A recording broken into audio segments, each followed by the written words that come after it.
Greetings, Dr. Jeffrey Scott here. This is my Market MRI Pro update for Tuesday, July 1st, 2025.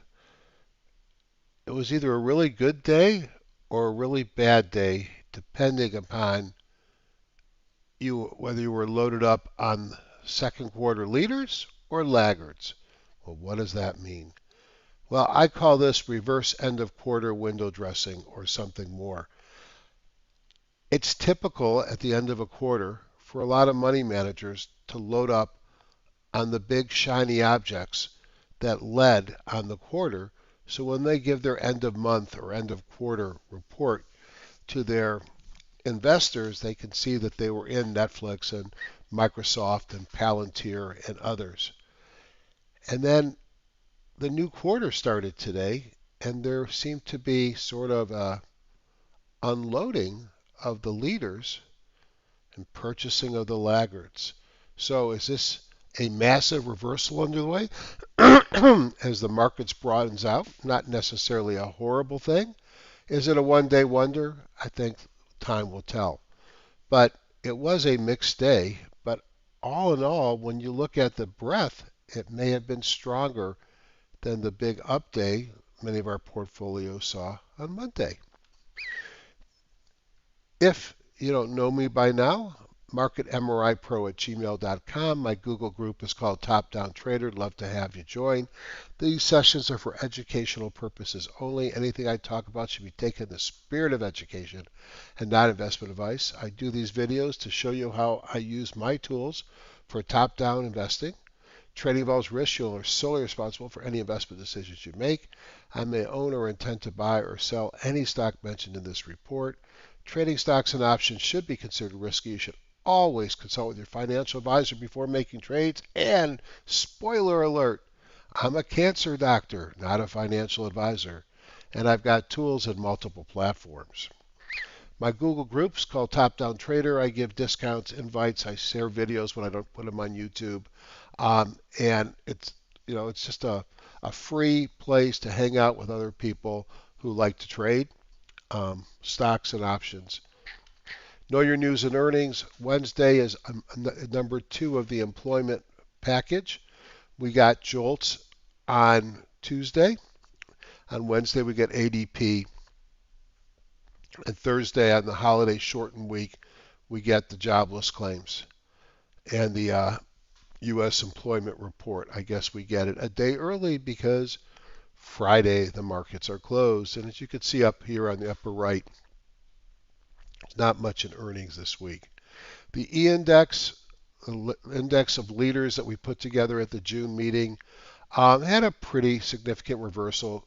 Opened up higher, closed lower today, but really didn't change that much. It's still hanging above the 17-day simple and the 8-day exponential, so it really hasn't broken down, but it's kind of acting like the market, sort of refreshing itself. Not necessarily bad.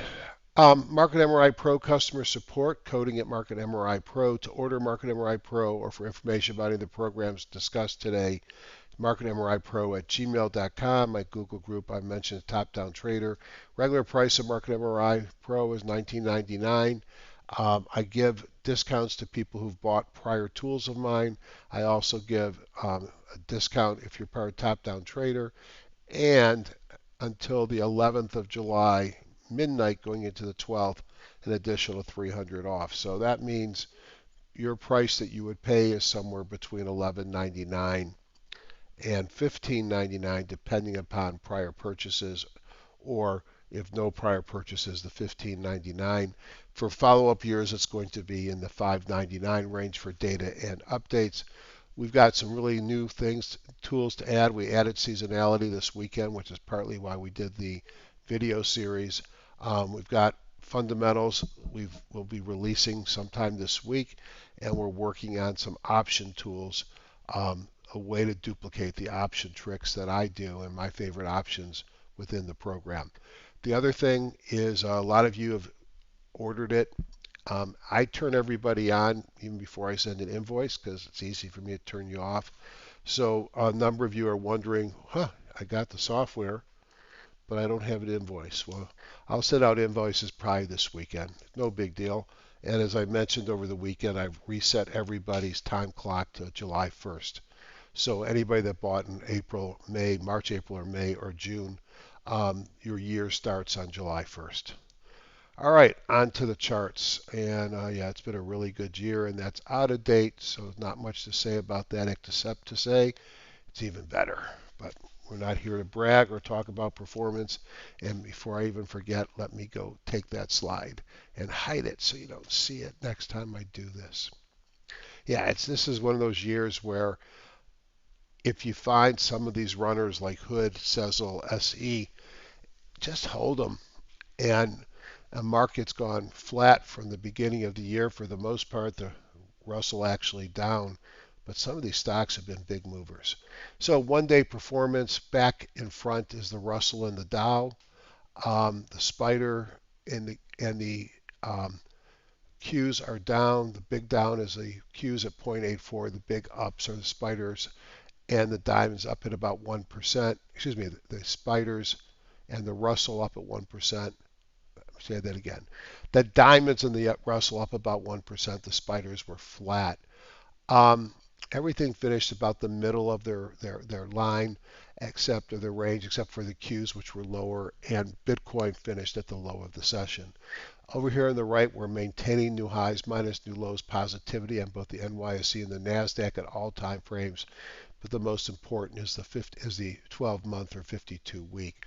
Over here on the right, three different indices, and you could see that many more sectors were up today. All the sectors were up in the S&P 1500 versus yesterday when they weren't. Same thing with industry groups.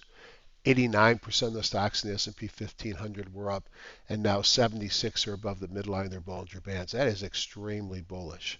The Nasdaq, different story. You have less sectors up, although more industries were up, and 57% of the stock. So clearly the Nasdaq was weaker. And then the NYSE, sort of in between. Um, Equal number of sectors as the prior session, better at industry groups, and 69% of stocks up. So broader markets did okay. Some of the recent leaders did not. If you see leadership from the open, you got laggards who are up on top: materials, healthcare, staples, energy, real estate, some of the real dogs of the last quarter. In fact, if you look at change over the last 50 days, which is kind of 3 months, you could see at the bottom, the big three at the bottom, the three biggest performers, tech, communication, industrials, were the ones that were down the most, especially tech and communications. From a category perspective, home construction, we looked at them over the weekend. They seem to be at least bottoming, which is interesting. I live in Florida, and we've got some friends that are in Coral Springs, I think, and it was in the New York Times today as one of the worst construction markets in the whole country. They can't sell their house. They can't give it away. So construction, maybe this is a reversal. Maybe we see that rotation. Retail, solar, transports, infrastructure, clean tech, copper, and some energy. So definitely rotation into different names here. If we go into the timing brief, um, not a lot of damage. Here's the daily chart. You had a doji on Monday after a gap up. You closed down a little bit on, we are very little bit, I think it's 0.03%, negligibly down day, although you closed near the higher of the session. On the spiders, no damage to the timing model on the daily. On the weekly, again, no damage to the timing model, so that's kind of a good feeling. If we go and look at the U.S. indices, there is something to be excited about, and I'll show you in a couple of seconds. Let's just blow these up because I got too much stuff in them now. So the spiders, you can see here, down 0.03%, really doing nothing. Up here, we're at about 65% on the high-low jump. So even though we're at a high, because we rested so much here, we're not that extended. We come down here, we can see volume was lower today. And then really not seeing a whole lot of to tell me to be too concerned. So all I could say is that we were down a bit. We are due a consolidation. Another thing that looks like this at all-time highs would be fine. This is the high line that we took out. Um, but overall, a pretty decent session, uh, all things considered, on the spiders.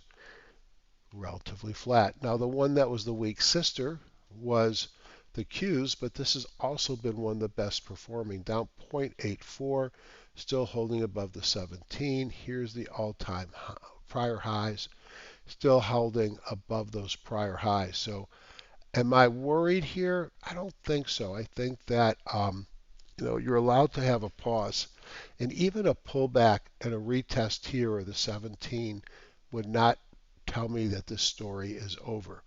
Worth watching, but I'm still holding my bullish bent. Looks like my chart here got all messed up. I must have been playing with it. But what do we have here? This is the diamonds who broke out of this 200 and getting within, I think, 1% now of their all-time highs. Certainly very, very close to the all-time highs, which is great.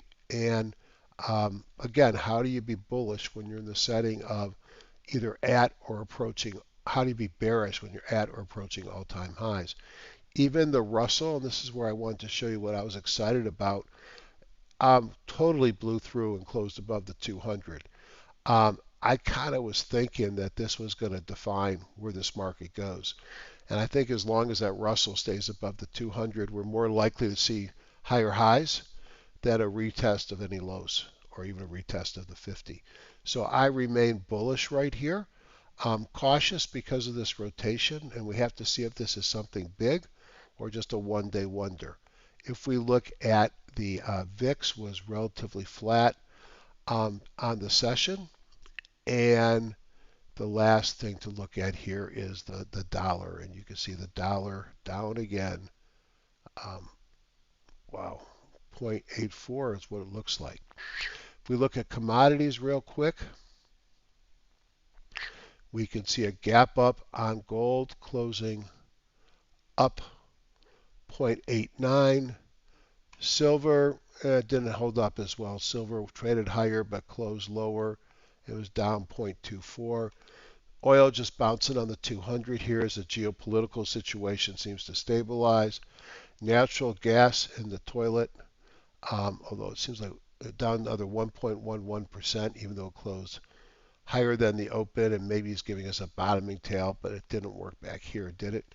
And then we had reversals on the 10-year and the 30-year, up 0.5% on the 10-year, and the 30-year gap down but closed relatively flat on the session. The buckets, over the weekend the Russell wasn't working, and now I got the S&P not working. This is not about Market MRI Pro, it's our data feed. So we have a ticket in with a data provider. But the message here is pretty clear. Major shift to the right as a super strong day in the market, despite what the Qs did. And you could see the NYSE is now 14% above, 12% above on the NASDAQ, 16% above on the Russell 2000. Again, by itself, not a signal, not an evidence of a guaranteed reversal, but certainly something to make you pay attention if we have another day or two that looks like this. The market breadth tools do show the strength of the NYSE at all-time highs. You can see the NASDAQ composite, which is one day off all-time highs with a bit of a pullback in the market. Volume decent on the NYSE, down on the NASDAQ. You could see stocks above the 50, 20, and 200 on both of these tilted higher. And then if you look at the new high, new lows, and advanced decliners, and up-down volume, all are positive. So an improvement in breadth on the day. And then over here you can see bangos on both the NYSE and the NASDAQ. And the bango is sort of the opposite of the baby out with the bathwater and more reflective of people buying everything. Market breadth. I just wanted to show you some of the tools I've been playing with is combining some of these things in a different chart. And the most impressive thing, and hopefully this is going to work, it worked a few minutes ago, was I'm beginning to wonder what I saw in the NASDAQ advanced decline line. Every time this thing loads, I'm reminded about how many years of data, decades of data we have. So here's a long-term chart of the spiders going back to November 24. Here's a breakout to new highs. I'm going to probably pull that up a little bit. Holding above that. Here is the 13-week new high, new low on the S&P 500, and it's at a level you'd expect a pause to refresh, or at least a pullback. Here's the stocks above the 20, the 50, and the 200, really getting to areas where reversals happen. Here is the advanced decline line, all-time highs, so the spiders and the AD line, no divergence. And here is the RSI, and the RSI is, you'd expect it to be higher than this line, considering that this is where the S&P was back when it was at the same level. So I wonder if there isn't a little bit of divergence there from the RSI. On the NASDAQ composite, we're at 87%, so we're not at a point where we have to reverse. Not quite to the extremes on the stocks above moving averages. Here's a divergence. The AD line on the NASDAQ is still flatlining while we're getting higher highs. So that's a concern on the market. And you can also see that the RSI is not taken out the prior high. So divergences on the NASDAQ. On the S&P 1500, which was super strong today, you could see we're at the top of the 13-week new high, new low, so an area that you'd expect some trouble, perhaps a reversal. We're getting a little frothy on the stocks above the 20 and the 50 there. And AD line not at highs by any means, off the lows, but off the highs. And you can see the RSI is probably breaking above that line, so maybe less divergence there. And then the Russell 2000 looks pretty darn good. Not to the point where we have to reverse, but getting close. The stocks above the moving averages are kind of going sideways. The AD line is up off the bottom, no divergence there, and it's not at an all-time high. And then the RSI is not getting above it was back here, so a bit of a divergence there. So there are divergences everywhere, and when I ran my MACD divergence scan in StockFinder, there's maybe 50 of the S&P 1500. So they're starting to get there. Just not the number that means a clear-cut reversal. So let me put it all together. My timing model says be long. I am long.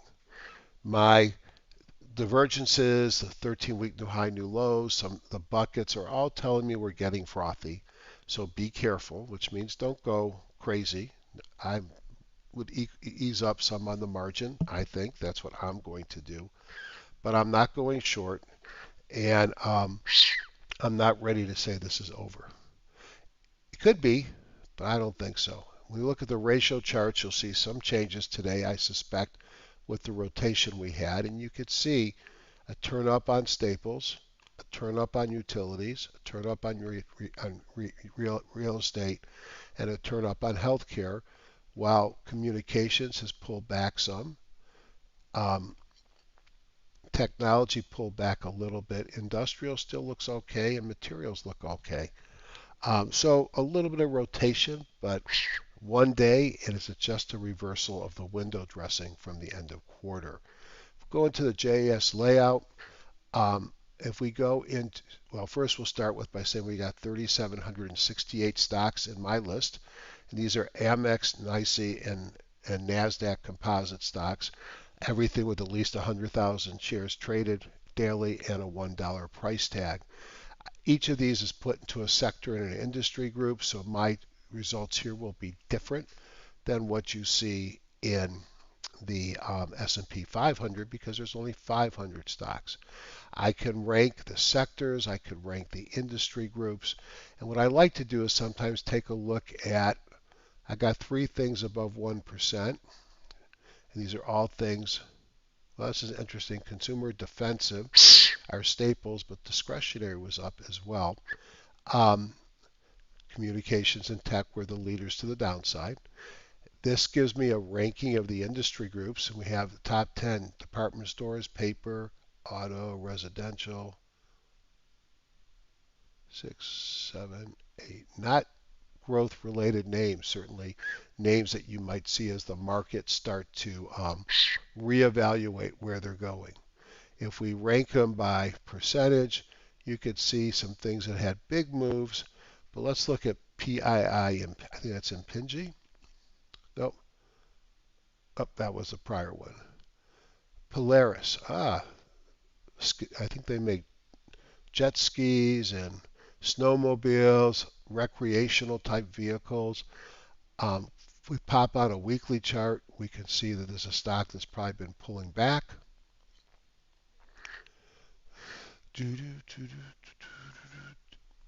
And bouncing. So are we rotating into something like this? The seasonality isn't great. Not a whole lot of volume on a weekly, but that's because it's only 2 days, so it doesn't matter. Go back to the daily chart,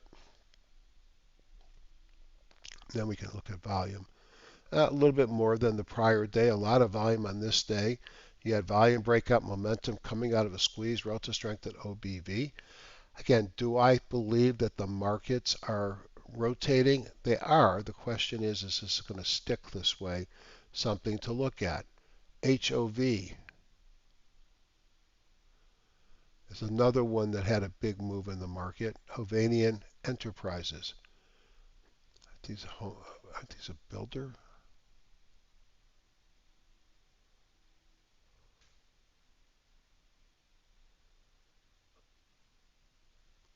Yeah, it's a real estate developer. Um, Again, here's the 200. You know it's way off the highs, but a nice breakout. The red is 5-year seasonality. The yellow is 10-year seasonality. Decent volume. These are just stocks that are beaten up. CWH.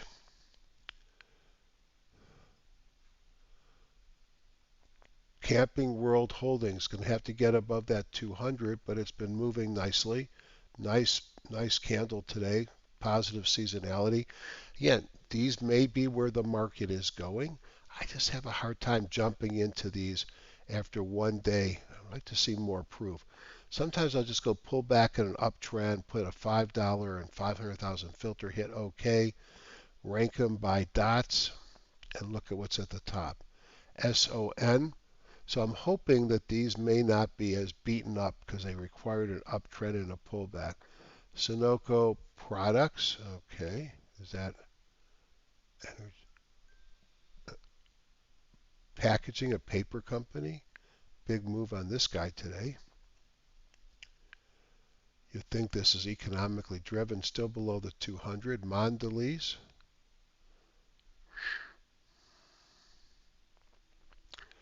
Well, at least it's above the 200.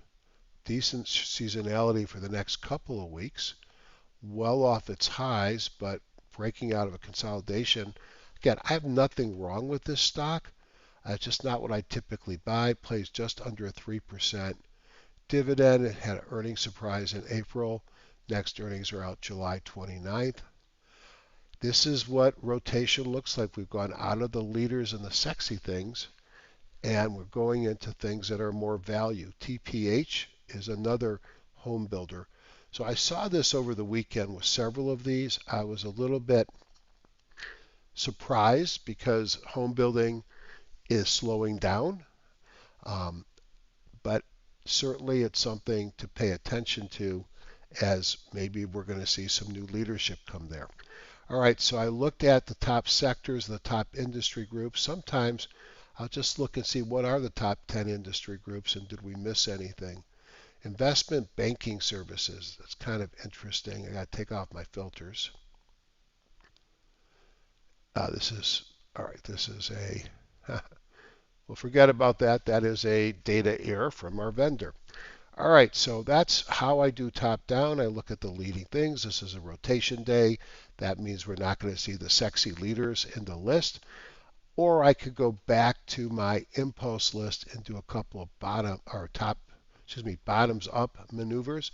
And those been around know that my favorite is pretty simple. Let's go look for 2-day Momo up, 5 days and 500,000, $5, 500,000 shares. Let's hit OK. And boy, there's a lot of them. Let's just look at these very quickly. ATMU. A little slow today.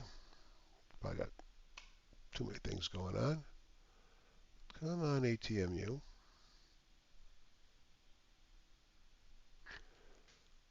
Atmos filtration. Gonna get this one. I like to see above the 200. Booz Allen, BAH. Boy, this thing was beaten up. And what's triggering it is these two dots right here, two momentums in a day. BCE, a communication stock, if I remember correctly, which means it probably pays a dividend. It's kind of a sideways move. It's hard to say that that's even real. Not seeing much on the relative strength, OBV, or seasonality. If I was curious about the dividend, go up here and I could see it pays $2.40 on $22, about a 10% dividend. Whew, wonder if that's stable. BGLC, right away I know I'm not interested. It's just, when the stock's up 260 some percent in one day, I have a hard time chasing. CX is another low cost stock. All right, so Cemex, basic materials, big run up, pullback, good seasonality. Yesterday looked really good. Today it continued to follow through with relative strength in OBV. This is probably my favorite one thus far. I might come up here to make sure that earnings aren't anywhere soon. They're not. Look at the surprises we saw. Not much of a dividend. So Cemex, figure out what that one does. It's a cement company. All right. Dole, pineapples. Not usually what I invest in. Let's see what we got. I rather have uptrend. JKHY, Jack Henry and Associates. Decent seasonality here. Just a very choppy and not a very tight stock. Lin, L-I-N. This is probably too expensive for most of us. $476 stock. And boy, look at the seasonality. Wow. Wow. You can always buy options on something like this. I'm going to do some research on this guy too. So we got Lin, looks interesting. Um, CX, OMDA. Don't know this one offhand. Oh, we saw this yesterday. Opera, an AI-enabled web search engine. I read their hype. Nice breakout here. Seasonality, though, only short term. Great volume. Was there earnings here? Nope. Look at the surprises. 4.4% dividend. PNW, Pinnacle. Pinnacle West Capital. If you like bottom fishing on a strong with good seasonality, let it take out the 50. But you got breakout momentum, relative strength about to cross OBV looks good, and none of these are extended. Look at that seasonality. Dividend wise, 4.0%. Okay. So there's another interesting. SFD. Not one that oh, Smithfield Foods. It showed up all weekend long. This thing's breaking out here. Another one to do some research. So I'm just looking here and thinking CX looked good. Lin looked good. PNW and SFD. TDC.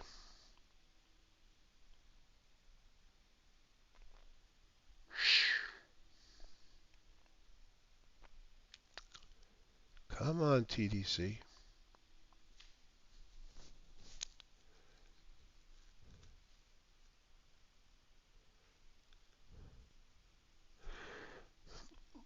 Yeah, not that exciting. Seasonality is flat. Tyson Foods, TSN.